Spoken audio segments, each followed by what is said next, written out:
All right, here we go in 3, 2, 1. What's up, y'all? Welcome to the Sports Medicine Broadcast. We're talking about being a sports performance coach. We got Jerade Parks here, and Jerade has quite a list of experience. He's going to talk about all that probably in circles, but he's currently doing athletic training and recovery and strength coaching and coaching rugby. And so there's a lot going on. And he actually told me that sometimes he has to unload like FedEx trucks or something like that to kind of fund his business as he's building it and starting it up. And so he's got a lot going on. And one of the things that we mentioned in the pre-conversation was this is basically the ultimate side hustle, and that's really what Jerade's doing. But what he's doing is taking his knowledge and skills from athletic training and making a job for himself rather than going the traditional model. So again, as we're focused on AT-owned businesses, like Mike Stella said, he'd rather work 100 hours for himself than 40 hours for somebody else.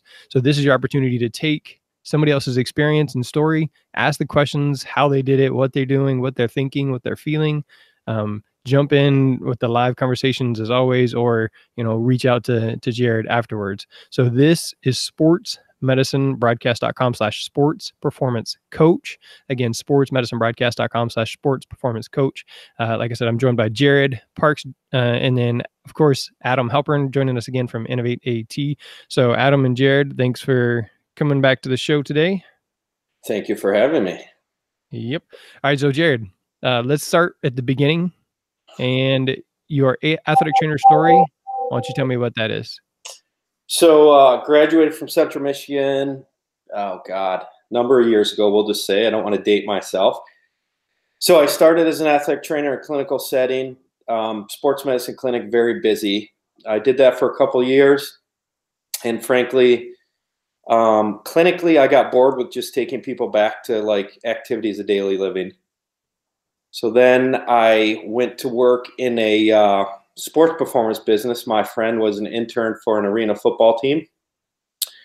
So I went into sports performance for 2 years.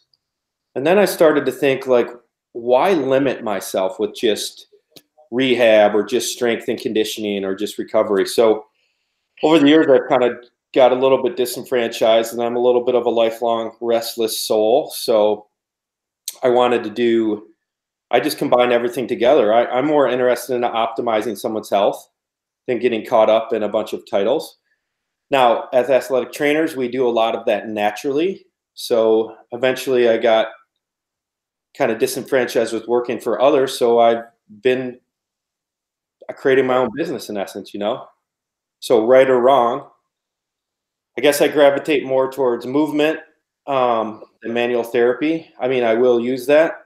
So right now I own a kind of personal training, kind of sports performance business. I do athletic training on the side for rugby quite a bit. And recently this year, I took up coaching rugby. I love working with rugby for multiple reasons, because energy system requirements are good. The collision sport aspect of it is really interesting from sports medicine. And frankly, to learn the business side of it, or to learn how sport coaches think in their shoes, has been huge for me. Just like I had to learn how to think and live in a sports performance shoes versus like a clinical shoes versus an athletic trainer shoes. All that stuff is huge to doing what I want to do. So that's kind of my story now. And I met Adam, oh God, a number of months ago. I came across his website, and to see other athletic trainers such as you guys that are interested in doing all kinds of cool stuff in terms of like owning a business and stuff, this is huge for me, because frankly, there's not enough of us around. So I'm super excited for this. Yeah, Jeremy, talk a little bit about that. Just the feeling of maybe isolation, the unknown, starting to do what you're doing by yourself and just kind of jumping off the cliff, and then finding like-minded athletic trainers that have just given you a pat on the back and said, just keep on going. Kind of talk about that journey. That's you, Jerade. Go ahead. Oh, sorry. So yeah, frankly, it was very scary. I left a job that was relatively stable. I had a job where I worked in a corporate fitness place, and that was kind of like working with, it had similar overpinnings to like athletic training, the high school clinic split. So basically one day I just got fed up and I said, I quit, and I started a business. Took out a $5,000 loan and took what clients I had and found a space to lease and did it. So it's been super scary. I'm not going to lie. There's been weeks where I'll be honest with everybody. I'll just be super honest. So this is business. I almost lost my car a couple months ago. I unload trucks when I need extra money. I cover events. And frankly, a lot of it is I just jumped in and started doing stuff. I didn't even know what to expect, but I knew that I know what to do. I know how to take care of people and optimize their performance. So a lot of me is providing support for others. You know, there's not a lot of others say I'm crazy. They say it's a bad idea, but I know I'm onto something right now, because slowly I keep building and building and building and building and building. And is there anything that you, and frankly, to have you guys, like right now, like there's not enough of me to go around. I don't have the administrative support. And frankly, like a website like Innovate AT makes me able to keep going on day after day after day after day, because there's so many days I want to quit, you know, but I'm not going back to work for someone else and building someone else's dream. I'm done with that. Yeah, I mean, we appreciate it. Thanks for the support, and that's why we're here. Is there anything that you not regret or wish that you would have done differently from like a planning standpoint, diving deeper into a strategy to capitalize new clients, partnerships? Yeah, so from a planning standpoint, I basically build relationships with various sports organizations that I had coverage for. It probably took me about 6 years, you know, between rugby coaches and sports teams I had. And planning, I basically took the clients I had and I leveraged them into more clients. You know, in terms of marketing, I've really just started marketing. I'm going to be super honest. Most of my marketing has been word of mouth. I just recently had a website built out.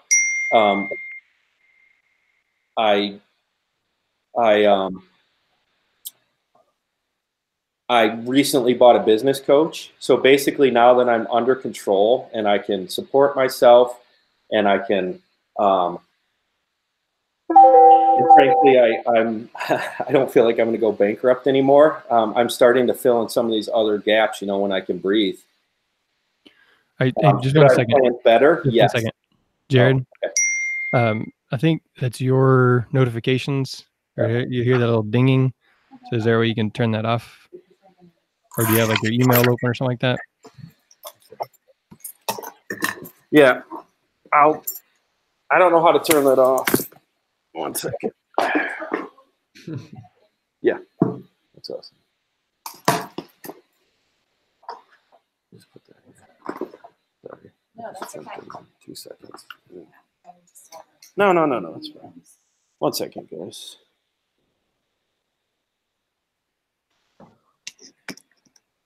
Thanks. Yep. It's all good. Yep, great. Thank you.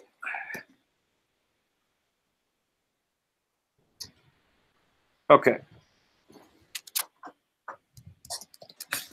I'm trying to turn that down. Can you guys hear me? Yes, sir. We can hear you now.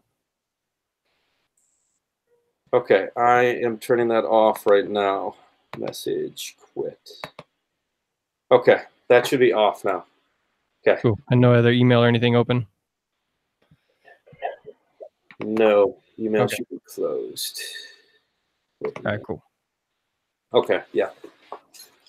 Okay, I'm good. All right, so that's the joy of having these live conversations, so everybody can see how we mess things up. But honestly, you just see how you work through things live. And so, you know, it's one of those things you can let it distract you and defeat you, or you can say, okay, like Adam says, I'm going to find a way to work around it. And so, again, I wouldn't be too concerned with that for the audio part. I should be able to edit all that out, but if not, then no worries. Like I said. It's all All good. right. So you were discussing Adam's question about things that you might have, I guess, looked back on and saying, "Hey, I should have done this." I mean, I looking back on business when it first started, I probably would have, if I would have known everything I know now, I probably would have spent 6 more months planning for my business before I pulled the trigger. But a lot of it, a lot of relationship building. Business plan I was happy with, but business plans are kind of fluid. Probably taxes, stuff like that. You know, getting all the scheduling software down. And right now, my biggest thing is I'm basically in between having an employee and being able to afford an employee. That's the hardest part of this, is like, when do you expand and build upon yourself? You know, because right now I'm having to turn work down, which is good because it's supply and demand. So that's my biggest concern right now. I would go back and really whittle that down, get the administrative stuff down, and figure out, hey, when do I need an employee? How do I get an employee? Because I'm used to working for myself, to be honest. No one ever taught me how to have an employee, from taxes, from administration, from all kinds of good stuff. So we started talking about this before we went on air. And yes, you can get an employee, and obviously having an employee is costly because you have to have Right. employment taxes and work comp.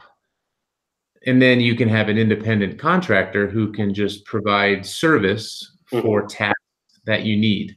So what we're building is the ultimate outsourcing model, just so people have resources to allow them to focus on their strength. So in your case, it's probably maybe doing networking and actually treating your patients. Oh yeah. So we're talking about the opportunity to utilize virtual assistants, and virtual assistants are everywhere. They're all over the world. So if you really have administrative tasks that are, necessary to complete on a daily basis, having someone doing that, which allows you to go out and network and then treat more people, you'll get an ROI pretty quickly if you have that supply and demand situation that you're talking about. So that's one solution. You can also have a virtual assistant with someone you know. Jeremy and I were talking about his need for just follow up with all of his podcasts, and he has a former student athlete who went into athletic training, so she understands the industry. You might pay her a little bit of money per month to complete some of those tasks. So, I mean, the reason I say that is, don't feel you need a full employee. You just need someone to complete tasks, and then it's just an hourly wage or an hourly rate. It's not even a wage, it's just an hourly rate. And you figure out what it is. You give them a couple of things to do per week. So then you understand what your budget is. And then if you're able to make more money and then you want them to do more stuff, you just kind of grow together. So you're doing the right thing by getting the business coach. So that might be one of the conversations you have with that business coach, is how do I strategize, over the next 2 to 4 weeks to get someone else to help me on the admin, so then I can make more money with my business. Oh yeah, we've living my job. I've had many talks with my girlfriend, and I try to keep my passion, and her passion. But at some point, that's kind of what I did with my website, right? You have somebody help you with the website.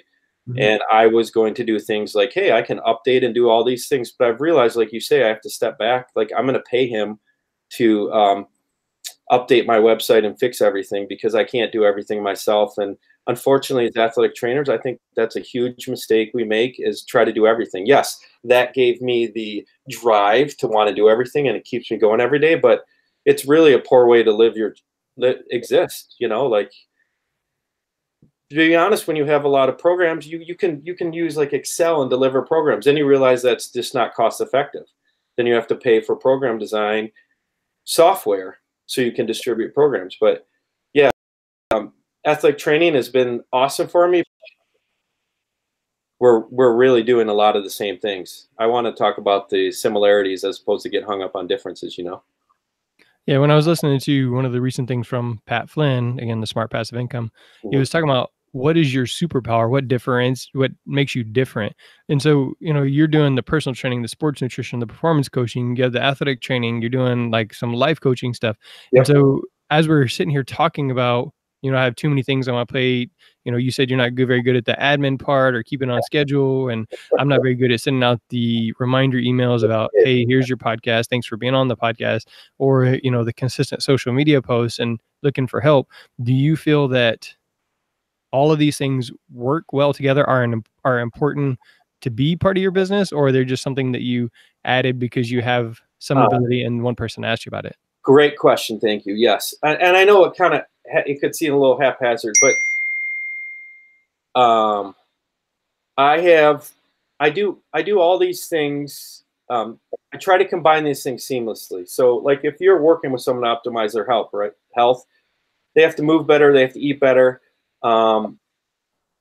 They might have little nicks or injuries they have to recover from. But yes, I'm trying to streamline this into one thing. And I do really have to work on getting my message together in terms of optimization. But it really depends on what population I'm working for. So like when I work with sports, right? Like there's so many things they get in practice that I don't have to give them. I'm basically trying to give people what they are not getting in their life or their activities. But yes, I find they work together, but it does make for a bit of an issue in terms of marketing. Like, how do I say what I do? So I'm to the point now, am I just going to say, hey, I'm optimizing your health? Because this is this thing I struggle with my business coach, but I find that right now I have a good niche and I'm gaining business like this. So it's working. It's just now I have to refine my message, When you say you're gaining business, what demographic are you gaining business with? So typically, what category? Athletic population, high school, college age, and I'm also getting. I tend to have a fair amount of like male executive clients, and then my stuff I see in a clinic in terms of small group is I tend to see more women, kind of young to middle-aged women in my small groups. And those are like the age demographics that and the activity demographics that I tend to gravitate towards. And then sometimes during the day, just like in any physical therapy clinic, because your days really splits up how your business is, right? Maybe from 10 to 2, you'll have more retired folks. And then from, in afternoons and evenings, you may have more athletes. And then sometimes early in the morning and later at night, I tend to have more adults, before or after work.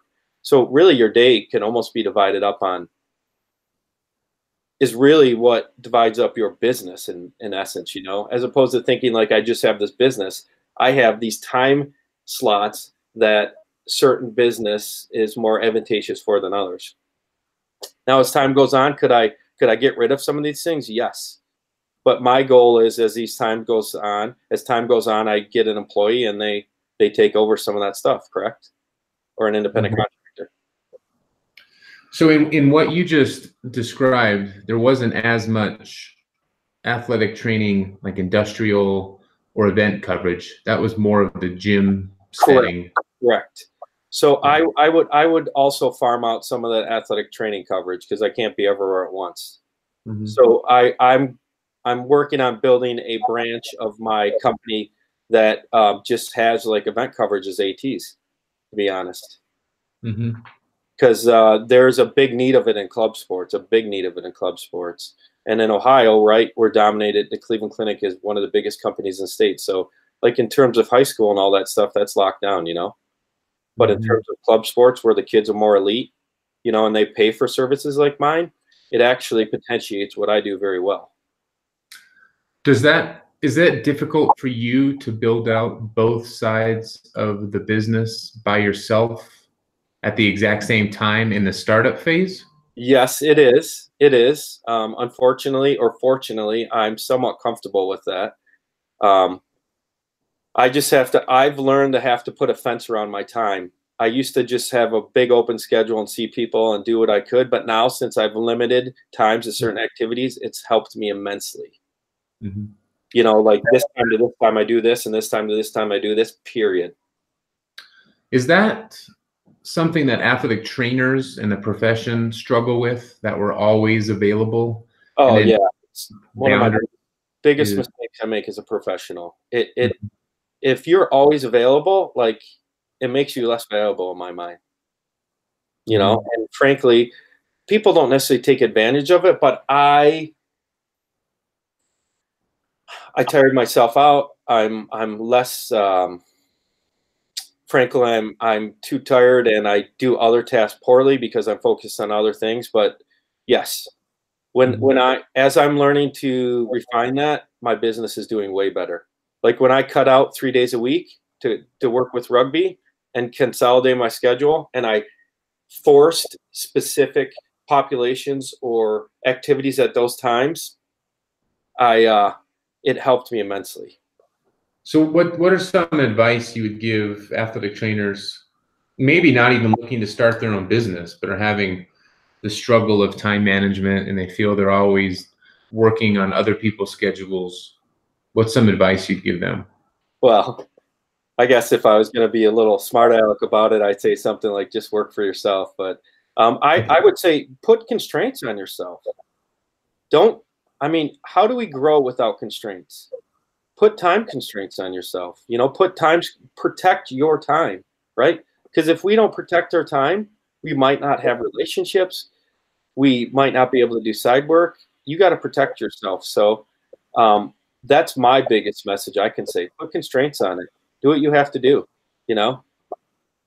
It's kind of like giving yourself a deadline. If you don't have a deadline to complete a task, how are you you're gonna be a disaster, you know?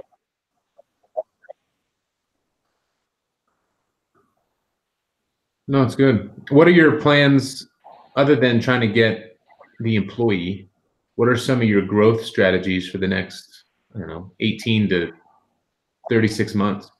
Actually market and learn how to market. Learn how to use social media more effectively. I have been hosting some conferences, but I got to continue. I have to continue on that, and maybe actually, I would like to break into some public speaking myself, if people would be so graceful to listen to what I have to say, and to really envelop the business side of it. Because frankly, you know, treating, training, coaching, all that stuff is good, but that's not going to make me a better business person at this point. I have to really embrace the business and administration side.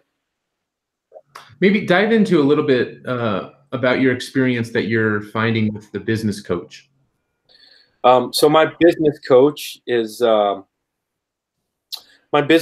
helping me refine my message. Recently, though, I was doing really good with the business coach, and I actually stepped back for 2 months just because I was starting this coaching thing, and I reorganized my business. So I thought it was important that I reorganize it in terms of, because I was just going to use a business coach for just my coaching aspect, you know, like my personal training, my sports performance. And I was going to leave the athletic training part of it alone. But I realized that's a big part of what I do, and I'm not willing to do that. So now I'm readjusting my strategy. And the big thing is we are going to have to craft a marketing message. Now, there's some thoughts that I'm going to actually treat them as separate entities, you know, advertise for one and advertise for the other, you know, like separate entities under one umbrella, like global umbrella, or kind of go after it together.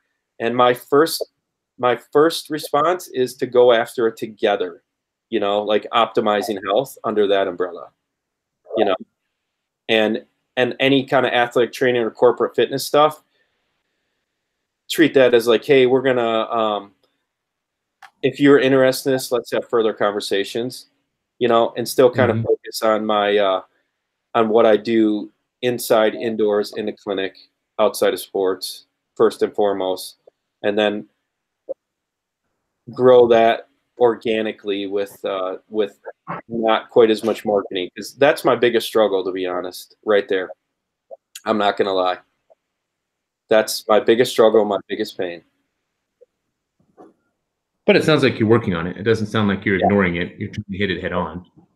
No. It's kind of like I think of a business coach almost like a counselor, right? Like if someone needs to go to relationship counseling or personal counseling or whatever, a lot of times some of it is just me like venting to them, you know, and then solutions of how to do this. But for me, my business coach helps me organize myself, right? Creatively, I'm good. In terms of like an administration of an organization stuff, they force me to have deadlines, and they force me to stay on a plan as opposed to switching a month in, as opposed to waiting 90 days or 120 days or whatever it is till that comes to tuition, you know? So I don't think we've Well, I talked always at all about the aspect of you hosting conferences and you also wanting to speak. So Yeah. I think we can come back to that. Adam, what was your question first? Well, I was going to say, you talk about coaching. I mean, I always give the example of, think how many coaches LeBron James has on a daily basis, right? He plays basketball, but he has a coach for every aspect of his life. So for our profession to think we can do it all and we have all the answers, I mean, it doesn't really make sense. So Nobody. kudos to you on everyone that is working with other people to help them get where they want to go. Oh yeah, like I used to think I could do everything myself, and I realized that was probably very naive and not very intelligent to think that. Just on a just think about it like this: how many times do we see other ideas that stimulate other ideas, right? That form the connection. So every time I learned something new, I just realized how silly I was to think I could do everything myself, you know? And I think the longer you own a business and you go through this entrepreneurial mindset, is you realize that you can't keep living like this, doing everything yourself, you know? It's just not a viable solution, and it's frankly too stressful after a while. So right now, it's almost like forcing me into being more productive with how I live my life, whether I want to or not. All right, so let's go back to what I just asked. You know, we've already talked about like 4 or 5 different things that you're kind of currently doing, and Adam's talking about how he hired a virtual assistant because he's got his hands Right. on a whole bunch of different things.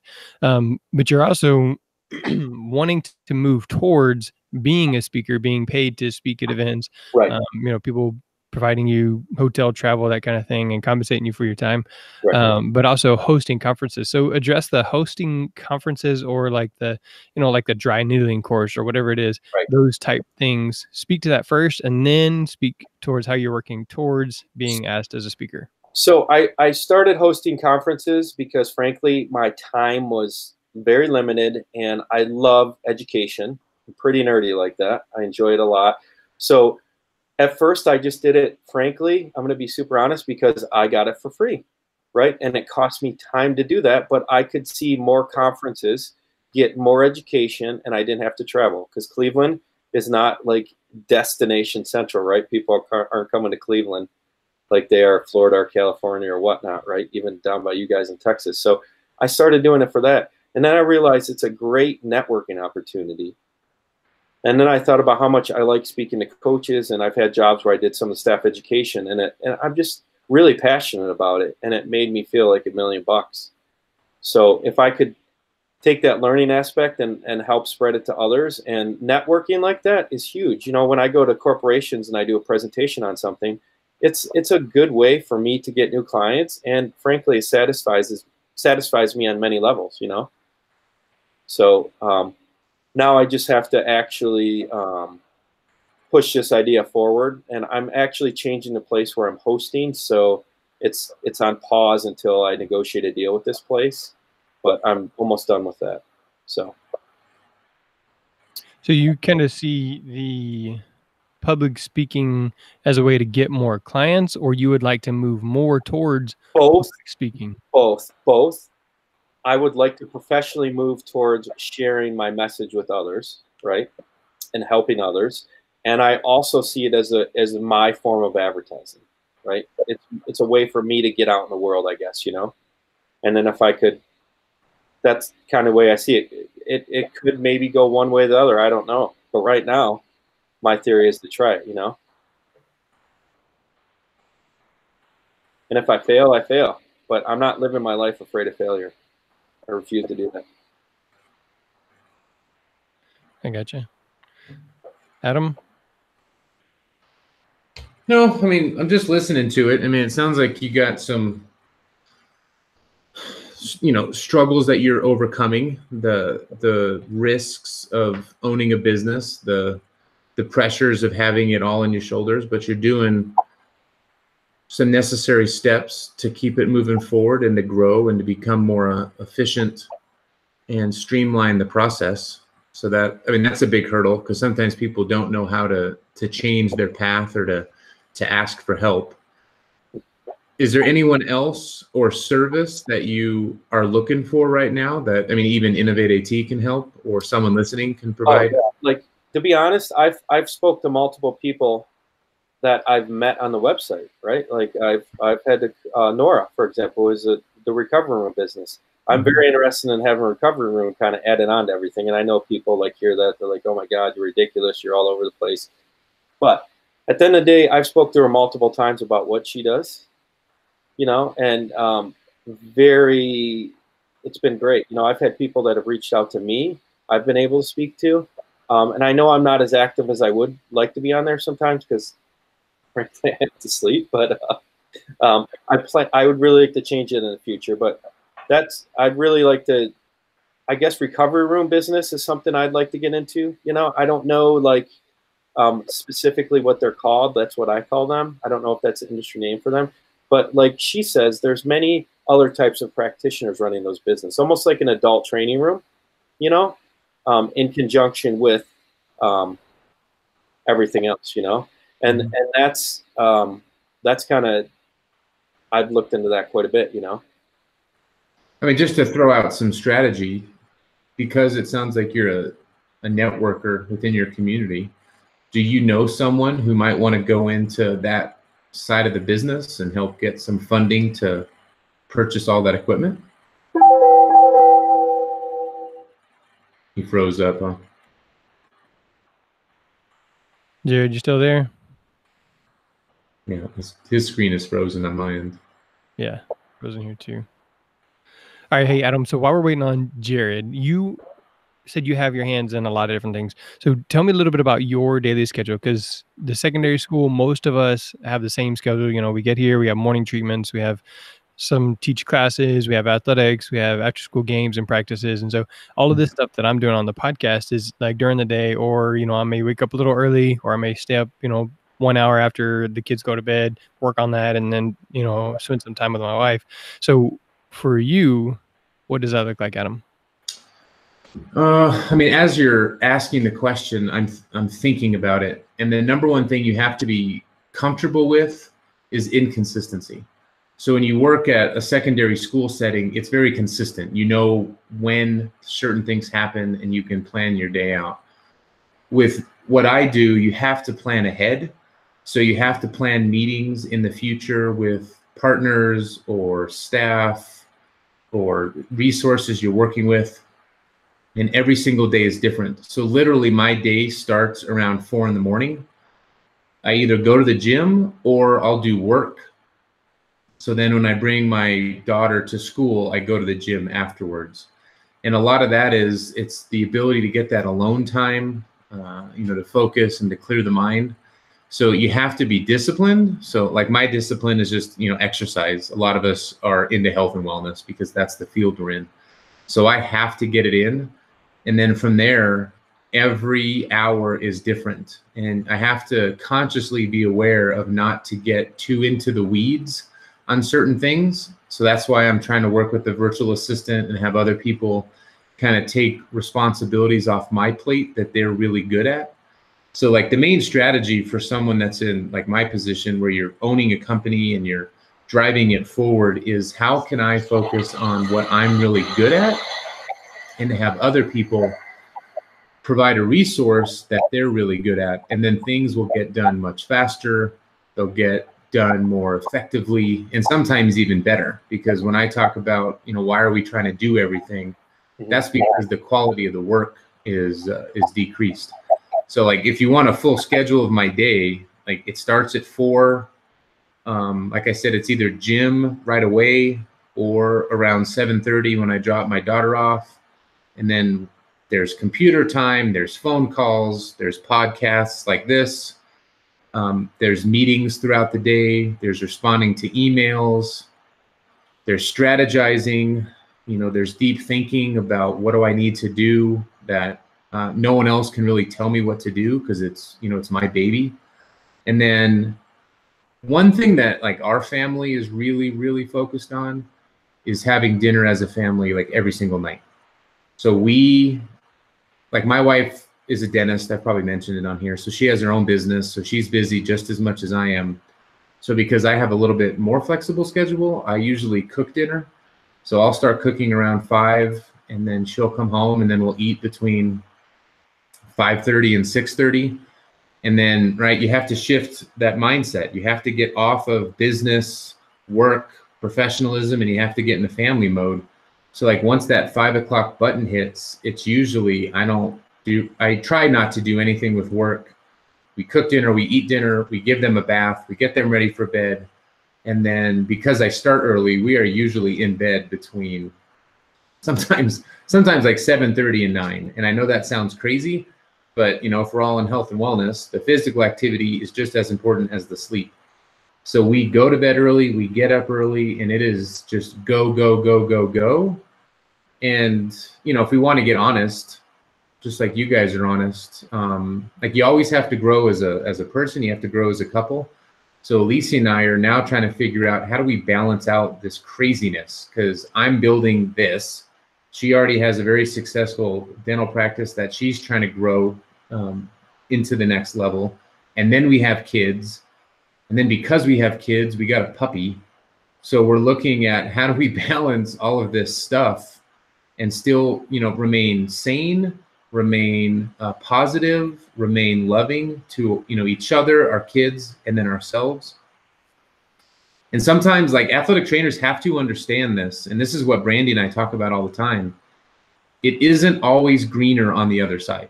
Like, yes, it might sound appealing. Yes, there might be the flexibility. Yes, maybe there's the opportunity to make more money. But like you guys have both said, it is a lot of work.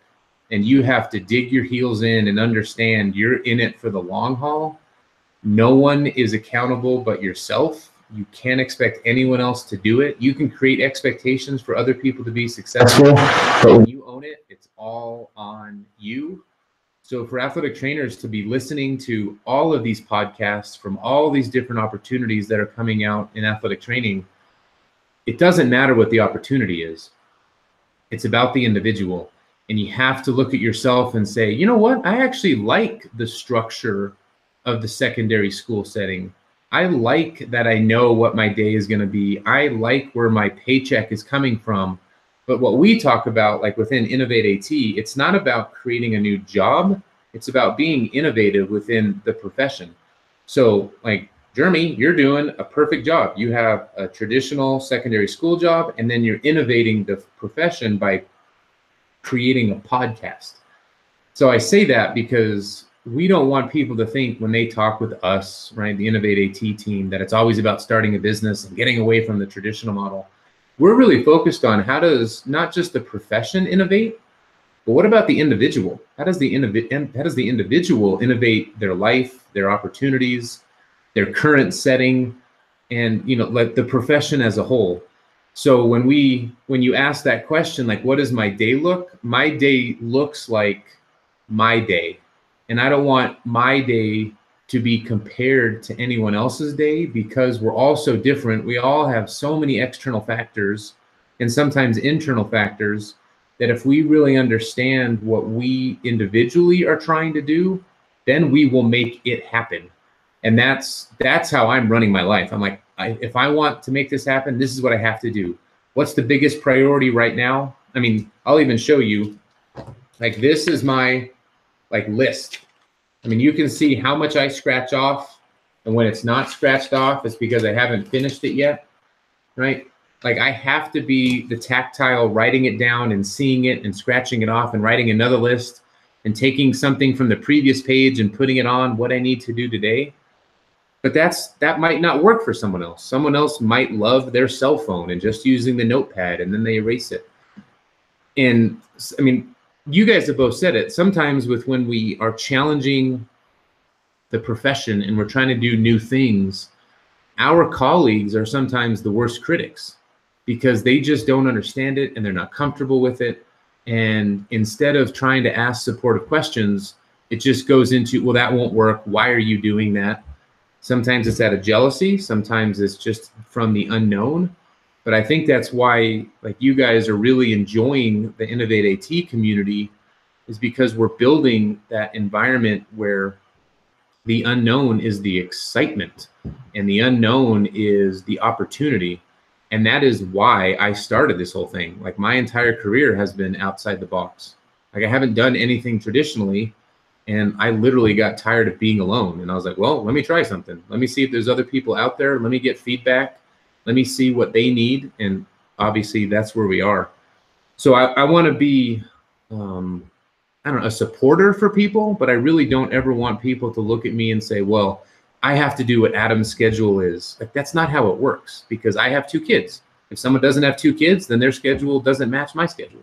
It just, it's completely, I don't want to say it's irrelevant, because obviously we can take pieces from it. But as we all look at what we want to do individually, you have to lay it all out on the table and say, what am I scared of? What am I excited for? And then that individual opportunity and success will become a reality. All right, Jared, you back with us? Now he's on mute. I can hear him. He heard me. Can you hear me now? There you go. Yeah. Yeah, I would 100% agree with you. I think this is an adventure, but what makes me so exciting about anything like this is unknown. I would say I've done some traditional things, but now I'm trying to kind of bridge the gap between many things. And frankly, the fact that it's new, exciting, and there's other people excited about this makes me get up in the morning. I love it, because you know, being maybe a little bit more creative mindset or entrepreneur or whatever word people want to use to describe that, restless, sometimes disorganized. Frankly, I'm passionate about helping people reach their goals. And if there's other people that are passionate about that, and there's other people that are willing to take a risk and push the envelope, that's how we change. That's how we go. That's how professions get better. And to be honest, I guess one thing we never talked about, but I just want to bring up super quickly, is athletic training is a great job, a great career to start a business, because I'll be a little negative right now, and I apologize to all athletic trainers out there, but there's professions that get paid more than us, you know? So the fact is that there's an advantage in a business standpoint like that, because your bar to get to the money that you're used to living on is a little bit lower. Like, let's say if I was a physician or some other career. So in a way, I thought that's an advantage to start a business, you know? And I think if our mindset, we have to have a good growth mindset about stuff. I think we are what we think sometimes. And if we get caught up in, like, you can't do this and I'm negative, might as well just give up now. But thank you for what you do, Adam. It's to realize there's other people out there like me, or I'm like them, whatever you want to say. It's huge. Thank you very much. Yeah, no, thanks. Yeah, thanks for being part of it. All right, we are coming towards an end here. So, Jared, we're going to ask for like a parting thought as far as, you know, athletic trainers wanting to innovate, do something different, create their own space like you're doing, and then a way to contact you. So while you get that ready, then I'm going to say for everybody listening live on Facebook, so today I caught Edwin Gomez, Spencer Elliott, and Scott Millett. I saw all 3 of them on there at one point. And so anybody watching on Facebook Live or YouTube, I want you to open up your podcast player on your phone and subscribe to the Sports Medicine Broadcast. So go to the sportsmedicinebroadcast.com, and on the right-hand side of the homepage, there should be a way that it says subscribe. I think there's like a green, orange, blue button, and you can click on those for whichever device you have. So if you have an iPhone, you just go to the little purple subscribe or podcast player, type in Sports Medicine Broadcast, subscribe there. That way you can get all the latest episodes, because not all of them are released live. Some of them we do at conferences or different things like that. And then if you're on Android, you have to choose which podcast player, or you can use Google Play Music or whatever it is there. And if you have trouble, you could always reach out on social media and ask me, and I can kind of recommend whatever you want there. But Jared, let's go with your kind of final words about starting a business and how to get a hold of you. So interestingly enough, listened to something the other day. Someone said, hey, everyone's got ideas, but we have to act on ideas. I have a ton of ideas, just like any other person on this planet. So my advice to everybody is start to act on some of your ideas. Make a loose plan. Make some steps towards moving towards those goals. If you never, ever take a chance or you never act on those goals, those ideas are just ideas. In terms of reaching me, you can get me on my email, Jerade, Jerade period Parks at MPRxsportpr.com. You can reach out to me on my my Google number for my business. It's 216-245-8720. I'm pretty open. You can text me, you can email me, whatnot. Anyone I can help out there, or anyone that just wants to chat, I'd love to talk. And Jeremy, I appreciate you doing this for me. This is big. The fact that anyone wants to listen to what I have to say, I'm grateful. And I love your podcast, and I love what you do. Thank you. Appreciate it. Yeah. So before we were starting the show, Jerade was telling me that he's got about 10 of them that he's halfway through. He just starts listening to one and then has to cut it off for one reason or other, and then just moves on to the next one, because that's a little bit of the way that his brain works, but it's just how it works sometimes. So yeah, definitely. I appreciate any and all the listens and then the feedback as well. So Adam, it has been quite the pleasure, and I think we'll see you one more time with the AT-owned business series. So I'm glad you're going to be able to join us there for that one. But as he's always said, Adam at innovateat.com. Anything else you would like to add, Adam? No, it's just been a pleasure speaking to everybody. So let's keep it all going.